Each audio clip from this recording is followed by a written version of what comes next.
गांव, जो शहर से दूर पहाड़ियों के बीच बसा था, लेकिन उसके दिल में एक इंतजार था, एक अधूरी चाहत थी जिसे वो किसी से कह नहीं सकती थी।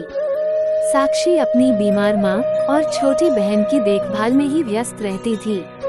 जब से उसके पिता का निधन हुआ, उसके ऊपर घर की सारी जिम्मेदारियां आ गई, पर उसका दिल अब भी अपने बचपन के दोस्त अयान को याद करता था। अयान, उसका सबसे करीबी दोस्त, जो स्कूल के दिनों में उसके साथ हर वक्त हंसता खेलता था, अब अयान शहर में अपनी नई जिंदगी बसा चुका था।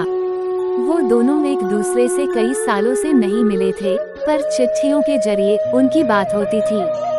बचपन की यादें, पहाड़ी के ऊपर बैठकर ढलते सूरज को देखना और बिना किसी फिक्र के बातें करना।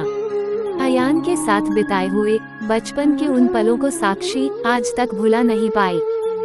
एक दिन जब साक्षी अपनी माँ की देखभाल कर रही थी, दरवाजे पर दस्तक हुई। गांव का डाकिया एक चिट्ठी लेकर आया। साक्षी ने चिट्ठी ली और जैसे ही उसने देखा, उसकी आंखों में एक चमक आ गई। ये चिट्ठी अयान की थी। वो खुशी से चिट्ठी पढ़ने लगी। अयान ने लिखा था कि वह गांव लौट रहा है कुछ दिनों के लिए। ये खबर साक्षी के लिए किसी सपने के सच होने जैसी थी। वह अयान से मिलने की कल्पना कर रही थी, सोच रही थी कि वो उससे कितनी सारी बातें करेगी, उसके साथ बिताए गए पलों को फिर से जिएगी। एक दिन जब अयान गांव पहुंचा, साक्षी उससे मिलने के लिए दौड़ी, पर जैसे ही उसने अयान को देखा, वो बहुत दुखी हुई।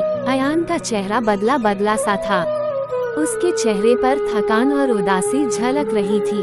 उसके चेहरे में वो खुशी नहीं थी जो साक्षी ने हमेशा देखी थी। अयान बहुत निराश लग रहा था। दोनों एक दूसरे की ओर देख रहे थे। दोनों के बीच कुछ देर तक खामोशी रही। साक्षी कुछ समझ नहीं पा रही थी। उसने सोचा था कि अयान उसे देखकर खुश होगा, पर अयान चुप था, जैसे वो कुछ कहना चाहता हो लेकिन कह नहीं पा रहा था। अगले कुछ दिन साक्षी और अयान एक साथ बिताए, पर अयान के व्यवहार में कुछ अजीब सा था। वह ज्यादा बात नहीं करता था, बस